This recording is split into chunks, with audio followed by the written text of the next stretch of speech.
माननीय प्रधानमंत्री जी। और अब मैं माननीय प्रधानमंत्री जी से सादर निवेदन करना चाहूँगी कि ओडिशा इतिहास के हिंदी संस्करण का वह विमोचन करें।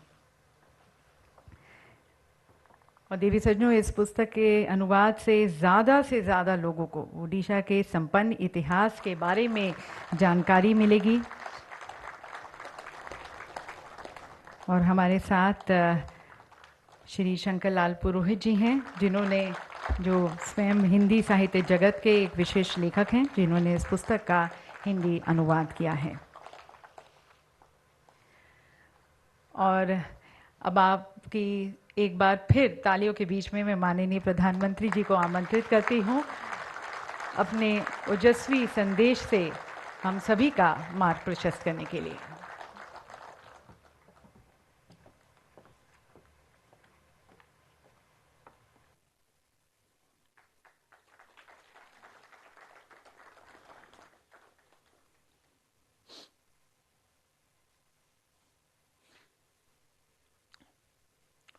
जय जगन्नाथ।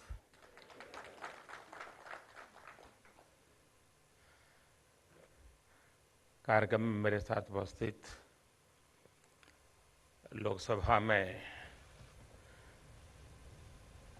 सिर्फ सांसद ही नहीं, संसदीय जीवन में एक उत्तम सांसद किस प्रकार से काम कर सकता है, ऐसा एक जीता जागता उदाहरण भाई भर्तृहरि जी। धर्मेंद्र प्रधान जी, अन्य वरिष्ठ महानुभाव, देवी और सज्जनों, मेरे लिए बहुत आनंद का विषय है कि मुझे उत्कल केसरी हरे कृष्ण महताब जी से जुड़े इस कार्यक्रम में उपस्थित होने का अवसर मिला है। करीब 1.5 वर्ष पहले हम सब ने उत्कल केसरी हरे कृष्ण महताब जी की 100वीं जयंती बहुत ही एक प्रेरणा के अवसर के रूप में मनाई थी। आज हम उनकी प्रसिद्ध किताब ओडिशा इतिहास के हिंदी संस्करण का लोकार्पण कर रहे हैं। ओडिशा का व्यापक और विविधताओं से भरा इतिहास देश के लोगों तक पहुंचे, यह बहुत आवश्यक है। ओडिया और अंग्रेजी के बाद हिंदी संस्करण के जरिए आपने इस आवश्यकता को पूरा किया है। मैं इस अभिनव प्रयास के लिए भाई भर्तृहरि महताब जी को, हरे कृष्ण मेहता फाउंडेशन को और विशेष रूप से शंकरलाल पुरोहित जी को उनका धन्यवाद भी करता हूं और हार्दिक शुभकामनाएं देता हूं। साथियों, भर्तृहरि जी ने इस पुस्तक के विमोचन के अनुरोध के साथ ही मुझे एक प्रति भी वो आकर के दे के गए थे। मैं पढ़ तो नहीं पाया पूरी, लेकिन जो सरसरी नजर से मैंने उसको देखा तो मन में विचार आया कि इसका हिंदी प्रकाशन वाकई कितने सुखद संयोगों से जुड़ा हुआ है। ये पुस्तक एक ऐसे साल में प्रकाशित हुई है जब देश आजादी का अमृत महोत्सव मना रहा है। इसी साल उस घटना को भी 100 साल पूरे हो रहे हैं जब हरे कृष्ण महताब जी कॉलेज छोड़कर आजादी की लड़ाई से जुड़ गए थे। गांधी जी ने जब नमक सत्याग्रह के लिए दांडी यात्रा शुरू की थी तो ओडिशा में हरे कृष्ण जी ने इस आंदोलन को नेतृत्व दिया था। ये भी संयोग है कि वर्ष 2023 में ओडिशा इतिहास के प्रकाशन के भी 75 वर्ष पूरे हो रहे हैं। मुझे लगता है कि जब किसी विचार के केंद्र में देश सेवा का, समाज सेवा का बीज होता है तो ऐसे संयोग भी बनते ही चलते हैं। साथियों, इस किताब की भूमिका में भर्तृहरि जी ने लिखा है कि डॉक्टर हरिकृष्ण मेहताब जी वो व्यक्ति थे जिन्होंने इतिहास बनाया भी, बनते हुए देखा भी और उसे लिखा भी।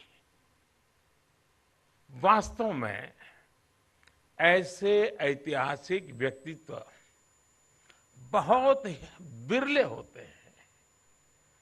ऐसे महापुरुष खुद भी इतिहास के महत्वपूर्ण अध्याय होते हैं। मेहताब जी ने आजादी की लड़ाई में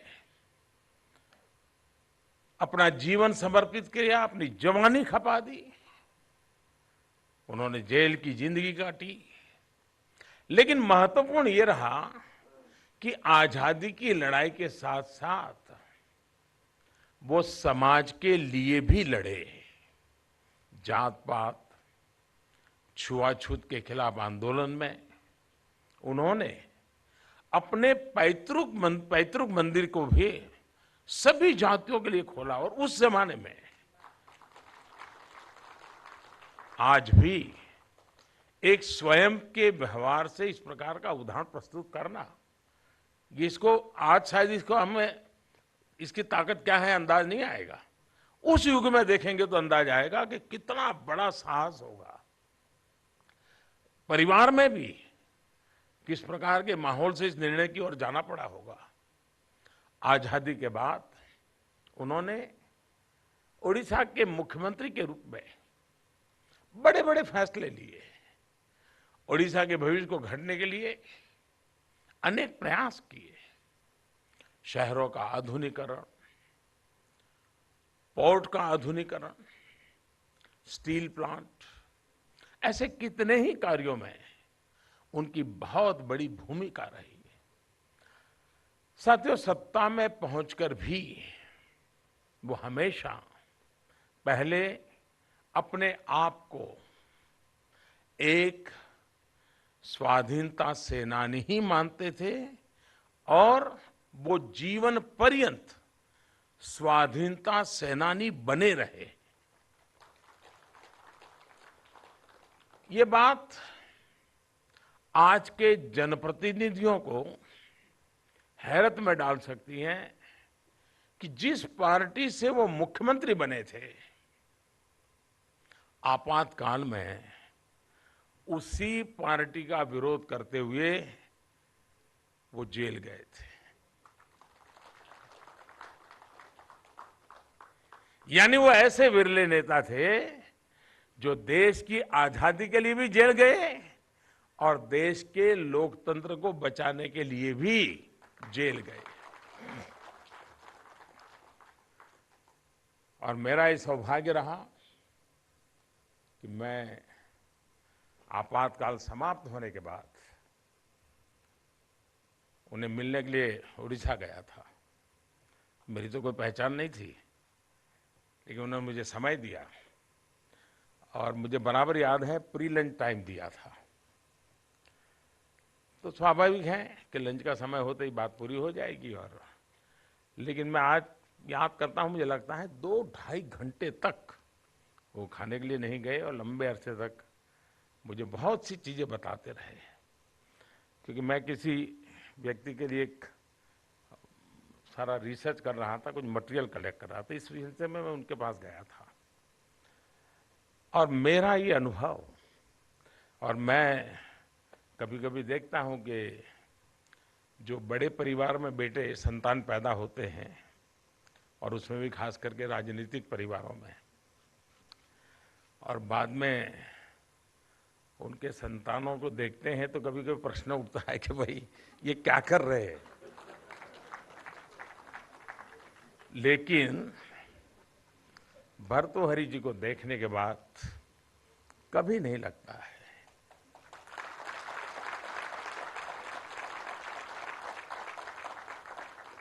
और उसका कारण हरे कृष्ण जी ने परिवार में जो शिस्त, अनुशासन, संस्कार, इसको भी उतना ही बल दिया, तब जाकर के हमें भर्तृहरि जैसे साथी मिलते हैं। साथियों, ये हम भली भांति जानते हैं कि मुख्यमंत्री के तौर पर ओडिशा के भविष्य की चिंता करते हुए भी ओडिशा के इतिहास के प्रति उनका आकर्षण बहुत अधिक था। उन्होंने इंडियन हिस्ट्री कांग्रेस में अहम भूमिका निभाई, ओडिशा के इतिहास को राष्ट्रीय पटल पर ले गए। ओडिशा में म्यूजियम हो, आर्काइव्स हो, आर्कियोलॉजी सेक्शन हो, ये सब महताब जी की इतिहास दृष्टि और उनके योगदान से ही संभव हुआ। साथियों, मैंने कई विद्वानों से सुना है कि अगर आपने महताब जी की उड़ीसा इतिहास पढ़ ली तो समझो आपने उड़ीसा को जान लिया, उड़ीसा को जी लिया। और ये बात सही भी है। इतिहास केवल अतीत का अध्याय नहीं होता, बल्कि भविष्य का आईना भी होता है। इसी विचारों को सामने रखकर आज देश अमृत महोत्सव में आजादी के इतिहास को फिर से जीवंत कर रहा है। आज हम स्वाधीनता सेनानियों के त्याग और बलिदान की गाथाओं को पुनर्जीवित कर रहे हैं, ताकि हमारे युवा उसे न केवल जाने बल्कि अनुभव करे, नया आत्मविश्वास के साथ भर जाए और कुछ कर गुजरने के मकसद से नए संकल्पों के साथ आगे बढ़े। स्वाधीनता संग्राम से जुड़ी ऐसी कितनी ही कहानियां हैं जो देश के सामने उस रूप में नहीं आ सकी। और जैसा अभी भर्तृहरि जी कह रहे थे कि भारत का इतिहास राजमहलों का इतिहास नहीं है, भारत का इतिहास राजपथ का इतिहास नहीं है। सिर्फ जन जन के जीवन के साथ इतिहास अपने आप निर्माण हुआ है, और तभी तो हजारों साल की इस महान परंपरा को लेकर के हम जिए होंगे। ये बाहरी सोच है कि जिसने राजपाट और राजघरानों के आसपास की घटनाओं को ही इतिहास मान लिया, हम वो लोग नहीं है। पूरी रामायण और महाभारत देखिए, 80% बातें सामान्य जन की है, 80%। और इसलिए हम लोगों के जीवन में जन सामान्य एक केंद्र बिंदु में रहा है। आज हमारे युवा इतिहास के उन अध्ययन पर शोध करें और कर रहे हैं, उन्हें नई पीढ़ियों तक पहुंचाने के लिए काम कर रहे हैं। इन प्रयासों में कितनी प्रेरणाएं निकलकर सामने आएगी, देश की विविधता के कितने रंगों से हम परिचित हो पाएंगे। साथियों, हरे कृष्ण जी ने आजादी की लड़ाई के ऐसे अनेकों अध्यायों से हमें परिचित कराया है, जिनसे उड़ीसा को लेकर बोध और शोध के नए आयाम खुले हैं। पाइक संग्राम, गंजाम आंदोलन और लारजा कोल आंदोलन से लेकर संबलपुर संग्राम तक ओडिशा की धरती ने विदेशी हुकूमत के खिलाफ क्रांति की ज्वाला को हमेशा नई ऊर्जा दी। कितने ही सेनानियों को अंग्रेजों ने जेलों में डाला, यातनाएं दी, कितने ही बलिदान हुए, लेकिन आजादी का जुनून कमजोर नहीं हुआ। संबलपुर संग्राम के वीर क्रांतिकारी सुरेंद्र राय हमारे लिए आज भी बहुत बड़ी प्रेरणा है। जब देश ने गांधी जी के नेतृत्व में गुलामी के खिलाफ अपने अंतिम लड़ाई शुरू की, तो भी ओडिशा और वहां के लोगों उसमें बहुत बड़ी भूमिका निभा रहे थे। असहयोग आंदोलन और सविनय अवज्ञा, ये ऐसे आंदोलन थे, वहां से लेकर के नमक सत्याग्रह तक पंडित गोपबंधु, आचार्य हरिहर और हरे कृष्ण मेहताब जैसे नायक ओडिशा को नेतृत्व दे रहे थे। रमा देवी, मालती देवी, कोकिला देवी, रानी भाग्यवती, ऐसी कितनी माताएं बहनें थी जिन्होंने आजादी की लड़ाई को एक नई दिशा दी थी। इसी तरह ओडिशा के हमारे आदिवासी समाज के योगदान को कौन भूल सकता है। हमारे आदिवासियों ने अपने शौर्य और देश प्रेम से कभी भी विदेशी हुकूमत को चैन से बैठने नहीं दिया। और आपको शायद पता होगा, मेरी एक कोशिश है कि हिंदुस्तान में आजादी की जंग में आदिवासी समाज का जो नेतृत्व रहा है, भूमिका रही है, उससे संबंधित उन राज्यों में जहां पर उस प्रकार के भावी पीढ़ी के लिए एक म्यूजियम वहां बनना चाहिए।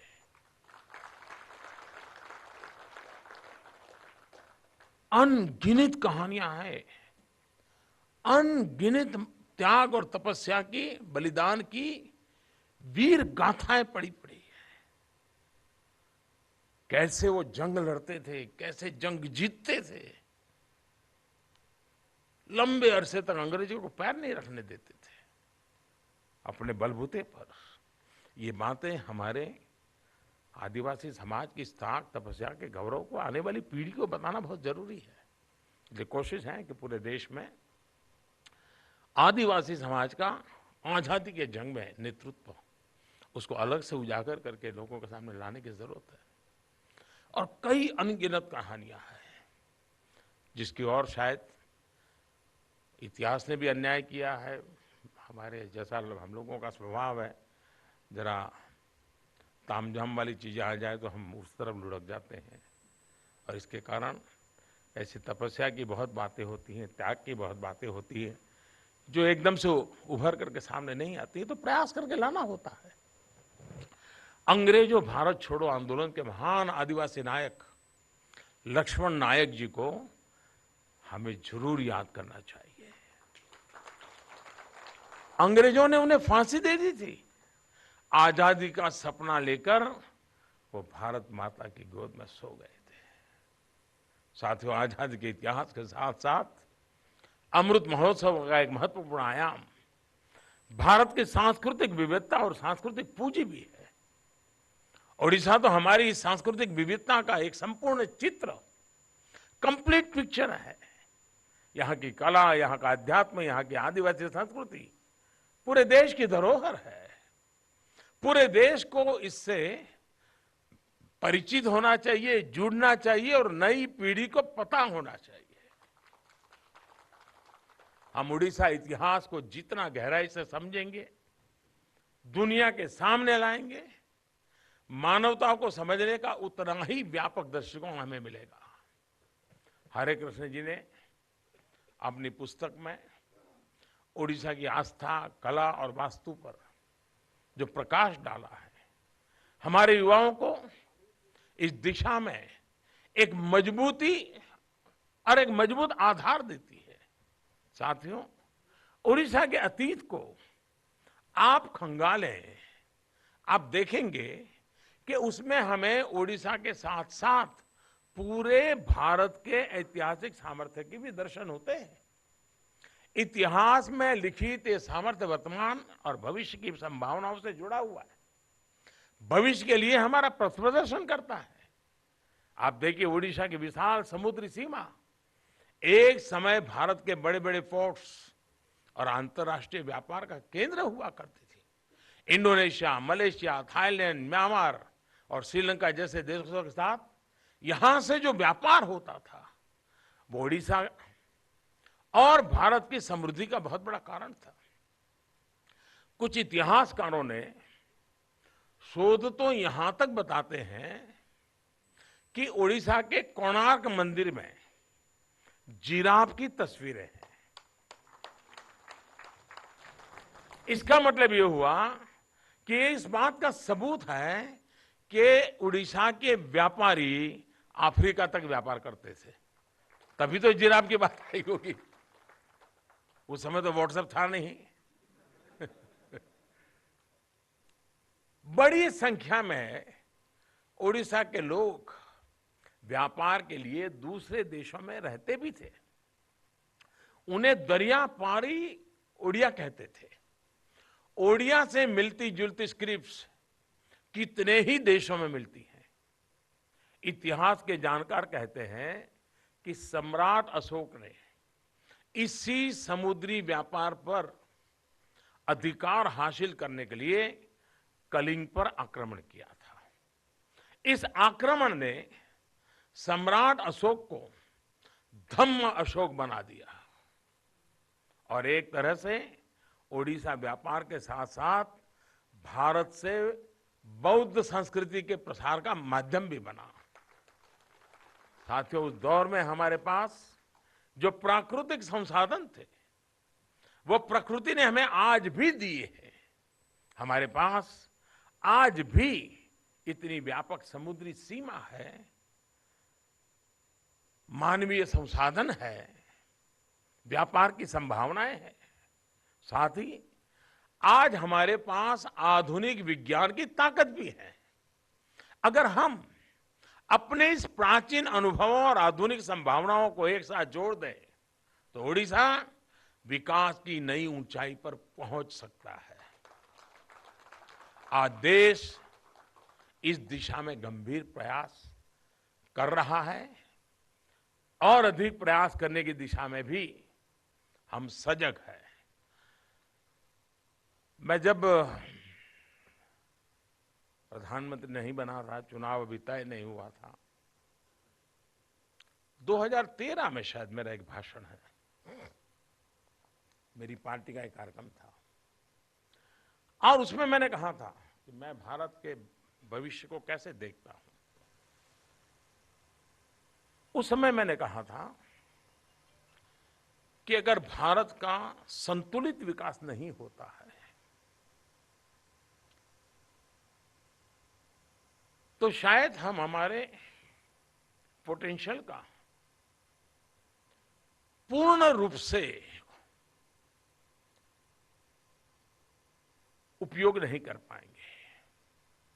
और मैं ये मान करके चलता हूं उस समय से कि जैसे भारत का पश्चिमी भाग, अगर हम हिंदुस्तान का नक्शा लेकर के बीच में एक रेखा बनाते हैं तो पश्चिम में आपको इन दिनों प्रगति, समृद्धि सब नजर आएगा, आर्थिक गतिविधि नजर आएगी नीचे से लेकर के ऊपर तक। लेकिन पूरब में जहां इतने प्राकृतिक संसाधन है, जहां इतने क्रिएटिव माइंड है, अद्भुत ह्यूमन रिसोर्स है हमारे पास पूरब में, चाहे ओडिया हो, चाहे बिहार हो, चाहे बंगाल हो, असम हो, नॉर्थ ईस्ट हो, ये पूरा एक ऐसी अद्भुत सामर्थ्य की पूंजी पड़ी है। अकेला ये इलाका ही डेवलप हो जाए ना, हिंदुस्तान कभी पीछे नहीं हट सकता है। इतनी ताकत पड़ी। और इसलिए आपने देखा होगा पिछले 6 साल का कोई एनालिसिस करे तो पूर्वी भारत के विकास के लिए, और विकास में सबसे बड़ा इनिशिएटिव होता है इंफ्रास्ट्रक्चर का, सबसे ज्यादा बल दिया गया है पूर्वी भारत पर, ताकि देश एक संतुलित पूरब और पश्चिम में करीब करीब 19-20 का फर्क तो मैं प्राकृतिक कारणों से समझ सकता हूं। और हम देखें कि भारत का स्वर्णिम युग तब था जब भारत का पूरब भारत का नेतृत्व करता था। चाहे उड़ीसा हो, चाहे बिहार हो, इवन कोलकाता, ये भारत का नेतृत्व करने वाले केंद्र बिंदु थे। और उस समय भारत का स्वर्णिम काल मतलब कि यहां एक अद्भुत सामर्थ्य पड़ा हुआ है। हमें इस सामर्थ्य को लेकर के अगर हम आगे बढ़ते हैं तो हम फिर से फिर से भारत को उस ऊंचाई पर ले जा सकते हैं। साथियों, व्यापार और उद्योग के लिए सबसे पहली जरूरत है इंफ्रास्ट्रक्चर। आज ओडिशा में हजारों किलोमीटर के नेशनल हाईवेज बन रहे हैं, कोस्टल हाईवेज बन रहे हैं जो कि पोर्ट्स को कनेक्ट करेंगे। सैकड़ों किलोमीटर नई रेल लाइंस पिछले 6-7 सालों में बिछाई गई है। सागरमाला प्रोजेक्ट पर भी हजारों करोड़ रुपए खर्च किए जा रहे हैं। इंफ्रास्ट्रक्चर के बाद अगला महत्वपूर्ण घटक है उद्योग। इस दिशा में उद्योगों, कंपनियों को प्रोत्साहित करने के लिए काम हो रहा है। ऑयल और गैस में जुड़ी कितनी व्यापक संभावनाएं ओडिशा में मौजूद है, उनके लिए भी हजारों करोड़ का निवेश किया गया है। ऑयल रिफाइनरीज हो, एथेनॉल, बायो रिफाइनरीज हो, इनके नए नए प्लांट्स आज ओडिशा में लग रहे हैं। इसी तरह स्टील इंडस्ट्रीज की व्यापक संभावनाओं को भी आकार दिया जा रहा है। हजारों करोड़ का निवेश ओडिशा में किया गया है। ओडिशा के पास समुद्री संसाधनों से समृद्धि के अपार अवसर भी हैं। देश का प्रयास है कि ब्लू रिवॉल्यूशन के जरिए ये संसाधन ओडिशा की प्रगति का आधार बने, यहाँ के मछुआरों, किसानों का जीवन स्तर बेहतर हो। साथियों, आने वाले समय में इन व्यापक संभावनाओं के लिए स्किल की भी बहुत बड़ी जरूरत है। ओडिशा के युवाओं को इस विकास का ज्यादा से ज्यादा लाभ मिले, इसके लिए IIT Bhubaneswar, ISR Berhampur, Indian Institute of Skill जैसे संस्थानों की नींव रखी गई है। इसी साल जनवरी में मुझे ओडिशा में आईआईएम संबलपुर के शिलान्यास का सौभाग्य भी मिला था। ये संस्थान आने वाले सालों में ओडिशा के भविष्य का निर्माण करेंगे, विकास को नई गति देंगे। साथियों, उत्कल मणि गोपबंधु दास जी ने लिखा है, जगत सर से भारत कनल, ताम मधे पुण्य नीलांचल। आज जब देश आजादी के 75 सालों के शुभ अवसर के लिए तैयार हो रहा है, तो हमें इस भाव को, इस संकल्प को फिर से साकार करना है। और मैंने तो देखा है कि शायद मेरे पास एग्जैक्टली आंकड़े नहीं है, लेकिन कभी कभी लगता है कि कोलकाता के बाद किसी एक शहर में उड़िया लोग ज्यादा रहते होंगे तो शायद सूरत में रहते हैं। और इसके कारण मेरा उनके साथ बड़ा स्वाभाविक संपर्क भी रहता है। ऐसा सरल जीवन, कम से कम साधन और व्यवस्थाओं से मस्ती भरी जिंदगी जीना मैंने बहुत निकट से देखा है जी। ये अपने आप में, और कहीं उनके नाम पर कोई भी उपद्रव उनके खाते में नहीं है, इतने शांतिप्रिय। अब जब मैं पूर्वी भारत की बात करता हूं, आज देश में मुंबई, उसकी चर्चा होती है। आजादी के पहले कराची की चर्चा होती थी, लाहौर की चर्चा होती थी।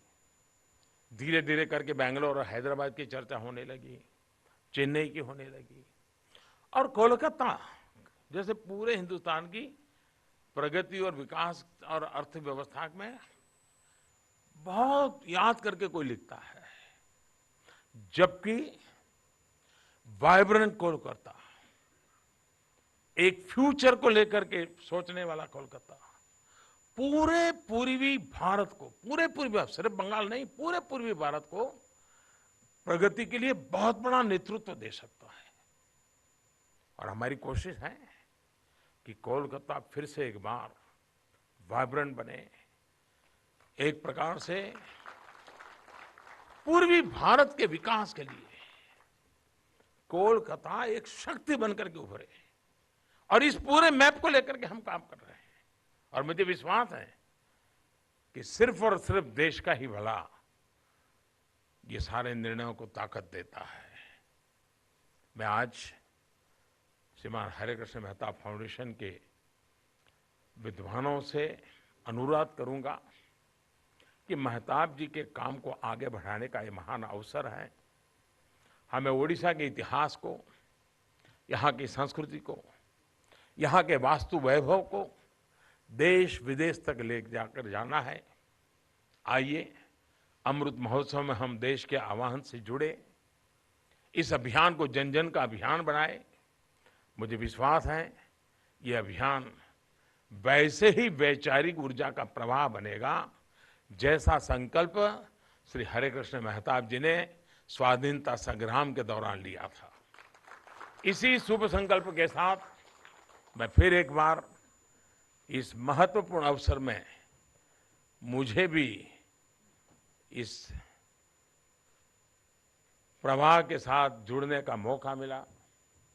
मैं मेहताब फाउंडेशन का आभारी हूँ, भाई भर्तृहरि जी का आभारी हूँ कि मुझे आप सबके बीच आकर के इन अपने भावों को व्यक्त करने का भी अवसर मिला, और एक जिसके प्रति मेरी श्रद्धा और आदर रहा है, ऐसे कि इतिहास की कुछ घटनाओं से जुड़ने का मुझे आज मौका मिला। मैं बहुत बहुत आभार व्यक्त करता हूँ। बहुत बहुत धन्यवाद। बहुत बहुत धन्यवाद माननीय प्रधानमंत्री जी। जब देश आज आपके कुशल नेतृत्व में अपने आज़ादी के 75 वर्ष